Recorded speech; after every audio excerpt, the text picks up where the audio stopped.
सुबह शाम की चक्री में पिसती रहती है दिन भर। माहवारी की पीड़ा हो या बीमारी की तकलीफें, किस्मत का लिखा है शायद, ये सोच के सब सह जाती है। मुख्यमंत्री भगवंत सिंह मान महिलाओं की इस पीड़ा को समझते हैं, इसलिए पंजाब के हर जिले में आयोजित हो रहा है महिलाओं के लिए फ्री हेल्थ कैंप, जहां उन्हें मिलेगा बेहतरीन परामर्श और इलाज, ताकि महिलाएं रहें पूर्ण रूप से स्वस्थ।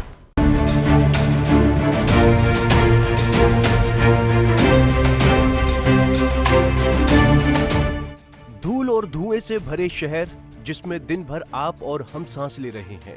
पहले तो ये प्रदूषण महानगरों तक सीमित था, लेकिन बदलते वक्त के साथ अब छोटे शहर भी आधुनिक उपकरणों के इस्तेमाल के चलते इसकी चपेट में हैं। ये है इंदौर से लगा देवास शहर, जहां की आबो हवा में सांस लेना अब मुश्किल है। पड़ोसी शहर इंदौर के AQI करीब 130 से भी काफी आगे पहुंचा देवास का AQI। जी हां, कलेक्टर ने भी बढ़ते प्रदूषण को लेकर चिंता जताई है। प्रदूषण की वजह औद्योगिक क्षेत्र व बड़े स्तर पर चल रहे निर्माण कार्य हैं। जिला प्रशासन और नगर निगम की ओर से काफी प्रयास किए जा रहे हैं कि प्रदूषण नियंत्रण में हो। इसी से बचने के लिए शहर में सिटी फॉरेस्ट बनाया जा रहा है। साथ ही शंकरगढ़ पहाड़ी पर बड़े स्तर पर पौधारोपण हो रहा है। ईंट भट्टियों को शहर से बाहर शिफ्ट करने की कोशिश की जा रही है। रिपोर्ट के मुताबिक काफ़ी प्रदूषण सामने आया। AQI 350 करीब पहुँचा है, यानी इंदौर से भी ज़्यादा हम प्रदूषित हो रहा है हमारा देवास जिला। सर, इसको लेके अब क्या रोकथाम की जाएगी? और चूँकि एक गंभीर विषय है ये, कहीं ना कहीं आम लोगों से जुड़ा हुआ, क्या कुछ आपका कहना? निश्चित रूप से ये एक गंभीर विषय है, जिसमें हवा की जो क्वालिटी है, जो AQI इंडेक्स नापता है, वह उच्च गुणवत्ता की नहीं पाई गई है। इसके काफ़ी कारण हैं। फॉर एग्ज़ाम्पल, हमारे प्रॉपर शहर में ही एक बड़ा इंडस्ट्रियल एरिया भी है, और एक ऐसा मौसम होता है जब फॉग आती है, उसकी वजह से भी थोड़ा सा पोल्यूशन के लेवल्स बढ़ते हैं। साथ में जैसा कि हम जानते हैं, नए कलेक्ट्रेट का निर्माण हो रहा है, बहुत सारी DDA के काम चल रहे हैं, साथ में रसूलपुर का नया ब्रिज चल रहा है। तो इस प्रकार से जो कंस्ट्रक्शन एक्टिविटीज़ होती हैं, देखा गया है ऐसी एक्टिविटीज़ की वजह से भी PM10 और इन जनरल डस्ट पार्टिकल्स में वृद्धि होती है। तो ज़िला प्रशासन के द्वारा और विशेषकर नगर निगम के माध्यम से काफ़ी प्रयास किए जा रहे हैं।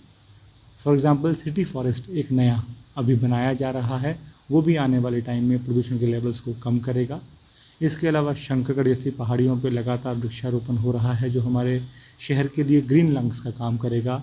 ईंट भट्टे जो हमारे हैं, उनको यहाँ से बाहर शिफ्ट करने का प्रयास किया जा रहा है।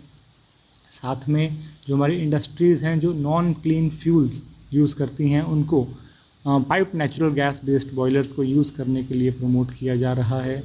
इसके अलावा जो हमारे कई बार आने वाले टाइम में, स्पेशली जब हमारी गेहूं कटाई होती है, तब देखने में आता है कि पराली की जलाई कुछ किसान भाई जलाते हैं, तो उनको भी एक्टिवली समझाइश दी जा रही है कि इस प्रकार की एक्टिविटीज़ को ना करें, ताकि आने वाले समय में हमारा हवा और स्वच्छ हो सके।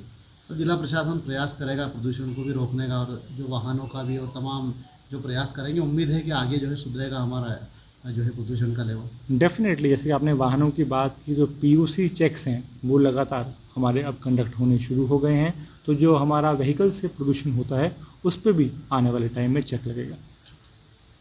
प्रदूषण को कम करने के मद्देनजर वाहनों के PUC चेक्स वो अब लगातार इंडेक्स होने शुरू हो गए हैं। जो हमारा व्हीकल से प्रदूषण होता है, उस पर भी आने वाले समय में नियंत्रण होगा। साथ में जो ऐसी फैक्ट्रियां हैं जो नॉन क्लीन फ्यूल्स इस्तेमाल करती हैं, उनको pipe natural gas based boilers को यूज करने के लिए प्रमोट किया जा रहा है।